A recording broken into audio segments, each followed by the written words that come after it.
Time हम लोगों ने बात करी थी chemical reactions of the alkenes के बारे में, जिसमें हम 2 लेक्चर कंप्लीट कर चुके हैं। फर्स्ट लेक्चर में हम लोगों ने सब्स्टिट्यूशन रिएक्शन मेनली हैलोजेनेशन और उसकी मैकेनिज्म के बारे में बात करी।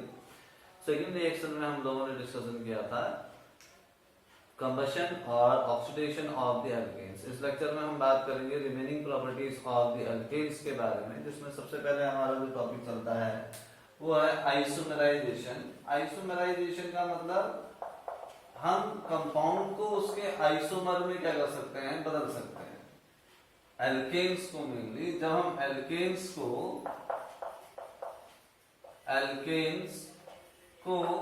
क्या करते हैं, एनहाइड्रस AlCl3 और HCl की प्रेजेंस में हीटअप करते हैं, तो उस कंडीशन पर जो एल्केन्स होती है वो अपने आइसोमर में क्या हो जाती है, बदल जाती है, अपने आइसोमर्स बना देती है। जैसे सपोज दैट हमारे पास एक एग्जांपल है एनहेक्सेन का, CH3 CH2 CH2 CH2 CH2 CH3।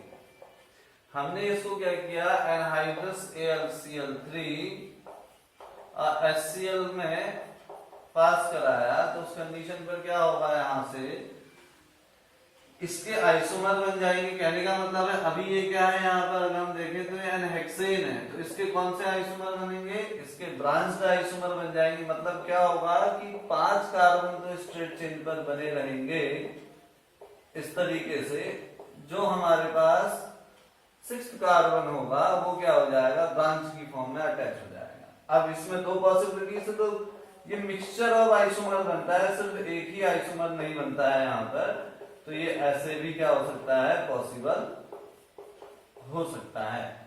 ठीक है, तो ये हमारे पास क्या थे, आइसोमराइजेशन के बारे में बात थी। आप लोगों ने सिर्फ इसके आइसोमर बना करके रख देने हैं, वो भी स्ट्रक्चर आइसोमर, और यही हमारे पास क्या कहलाएगी, आइसोमराइजेशन रिएक्शन कहलाती है।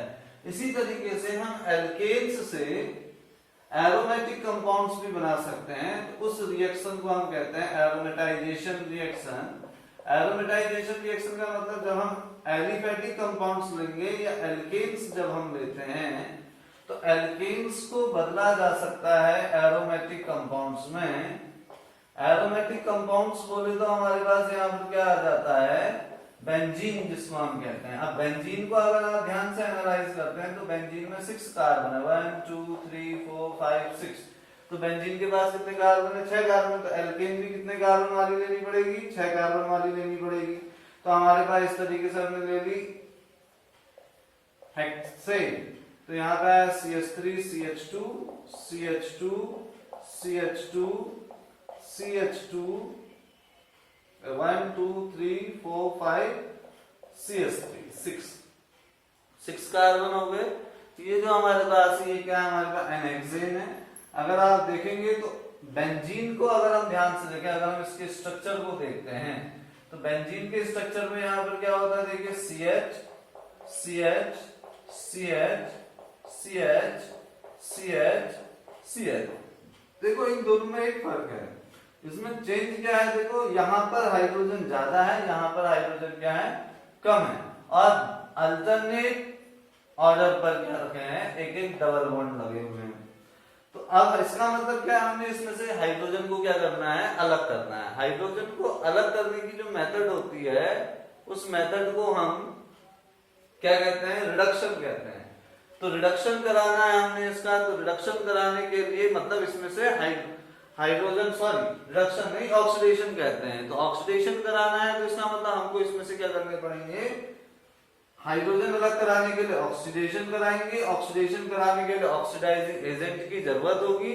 तो इसमें जो मेनली हम ऑक्सीडाइजिंग एजेंट यूज करते हैं वो क्या होते हैं, क्रोमियम, वेनेडियम या मॉलिब्डेनम के ऑक्साइड्स होते हैं। क्रोमियम का हम जो ऑक्साइड यूज करते हैं वो होता है Cr2O3, वेनेडियम का हम जो यूज करते हैं वो होता है V2O5, और इसका जो होगा MO2O3। जब हम इस एनहेक्सेन को इनकी प्रेजेंस में 773 केल्विन और 10 to 20 atm के प्रेशर पर रखते हैं, तो उस कंडीशन पर जो एनहेक्सेन है अपने अंदर से हाइड्रोजन को लिबरेट कर देगा और किसमें बदल जाएगा, बेंजीन में बदल जाएगा। तो देखिए कितनी हाइड्रोजन गई, 2 हाइड्रोजन यहाँ से 1 2 2 1 3 3 + 1 4 4 + 1 5 5 + 1 6 6 + 2 8। तो इसका मतलब यहाँ पर इसमें किस में बदल जाना है, 4H2 में क्या हो जाएगा, ये कन्वर्ट हो जाती है। तो ये तो थी हमारे पास किस चीज के बारे में बात, एरोमेटाइजेशन के बारे में बात थी। इसी तरीके से एक कंपाउंड और होता है एरोमेटिक, जिसका नाम होता है टॉल्यूइन।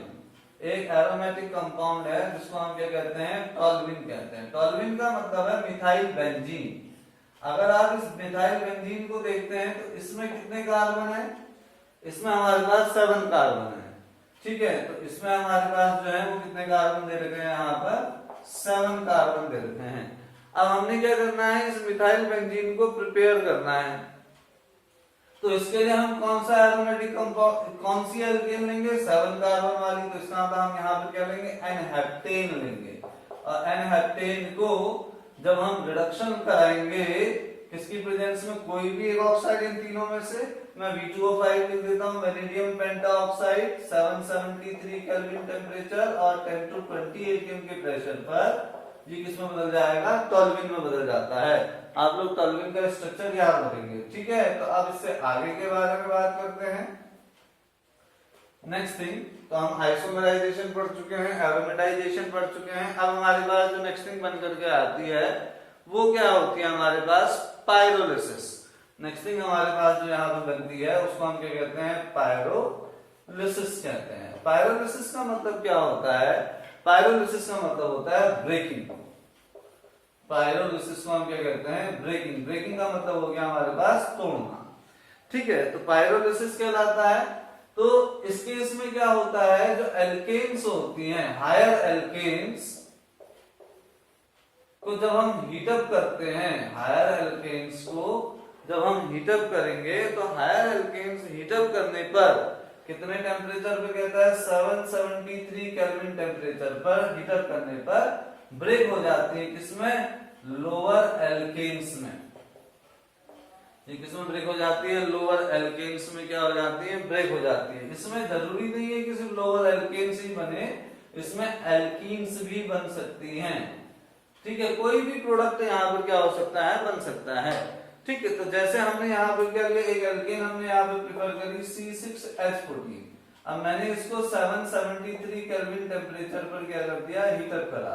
तो क्या क्या प्रोडक्ट बनने की पॉसिबिलिटीज है, देखिए 6 कार्बन का प्रोडक्ट बन सकता है, जैसे 6 कार्बन की एल्कीन बन जाएगी। तो हमने यहाँ पे देखा क्या है, 6 कार्बन की एल्कीन 6C6H12 बन सकता है प्लस H2, या ये भी हो सकता है कि 5 कार्बन का बन जाए, जैसे C5H, C5 नहीं बन पाएगा, 5 कार्बन 4 कार्बन का बनेगा C4H10। और हमारे पास क्या रहेगा, 2 कार्बन रहेंगे तो वो बन जाएगा C2H4। तो ये हमारे पास इस तरीके से ब्रेक हो जाएगा। इसी तरीके से C3 वाला भी बन सकता है, C3H8।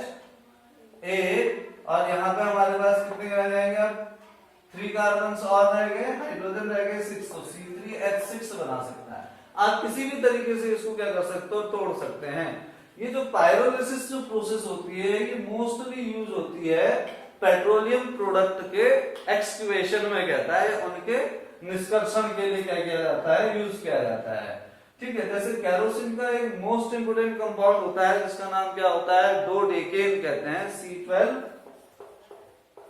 C12H26। ये डोडेकेन है, ये कैरोसिन है। जब हम इसको हीटअप करेंगे तो ये छोटी छोटी गैसेस में क्या हो जाता है, ब्रेक हो जाता है। जैसे ये क्या बनाता है, C7H16 ये बनाएगा, प्लस क्या बचा हमारे पास C5H10। उसके अलावा भी और प्रोडक्ट भी इसके अंदर क्या हो सकते हैं, बन सकते हैं। तो ये जो प्रोसेस कहलाती है, इस प्रोसेस को क्या कहते हैं, पायरोलिसिस कहलाती है। नेक्स्ट थिंग के बारे में अगर बात करें, इसकी लास्ट रिएक्शन के बारे में, तो वो होता है reaction with steam. Reaction with steam, steam का मतलब क्या हो गया हमारे पास, वाटर वेपर के साथ अगर हम क्या कराते हैं, निकल की प्रेजेंस में इनको हीटअप कराते हैं, तो उस कंडीशन पर ये क्या करते हैं, कार्बन मोनोऑक्साइड में टूट जाते हैं। ये मेनली मेथड क्या होती है, मीथेन के स्टीम के साथ रिएक्शन के लिए यूज करी जाती है, जिसमें वो क्या करता है, कार्बन मोनोऑक्साइड बनाता है। जैसे CH4, जब हमने इसको क्या किया, स्टीम वाटर के साथ रिएक्शन कराया, अब यहाँ पे गैसेस स्टेट में होगा, ये भी गैसेस स्टेट में होगा, तो एक कार्बन ऑक्सीजन से मिलकर के क्या बना देगा, CO, और 2 हाइड्रोजन और 4 हाइड्रोजन, 6 हाइड्रोजन 3H2 में क्या हो जाएंगे, बदल जाएंगे। किसकी प्रेजेंस में होगी रिएक्शन, निकल की प्रेजेंस में होगी। ठीक है, तो ये हमारे पास क्या थी, कुछ रिएक्शंस हैं किससे रिलेटेड, एल्केन्स से रिलेटेड, जिसमें आज हमने बात करी इसके बारे में, आइसोमराइजेशन के बारे में, नेक्स्ट थिंग एरोमेटाइजेशन, तीसरी रिएक्शन जो हमारे पास थी वो क्या थी, pyrolysis, and last and least but not the least that is the reaction with the steam कहता है। तो ये हम आज इतनी बात कर चुके हैं, और हमारा जो एल्केन्स का टॉपिक है, जिसमें हम उसकी physical properties, chemical properties, preparation method, इनके बारे में डिस्कशन कर चुके हैं। अब इसमें मोस्टली अब कुछ नहीं रह गया, एक जरा सा इनका कंफर्मेशन है, उसके बारे में हम बात करते हैं।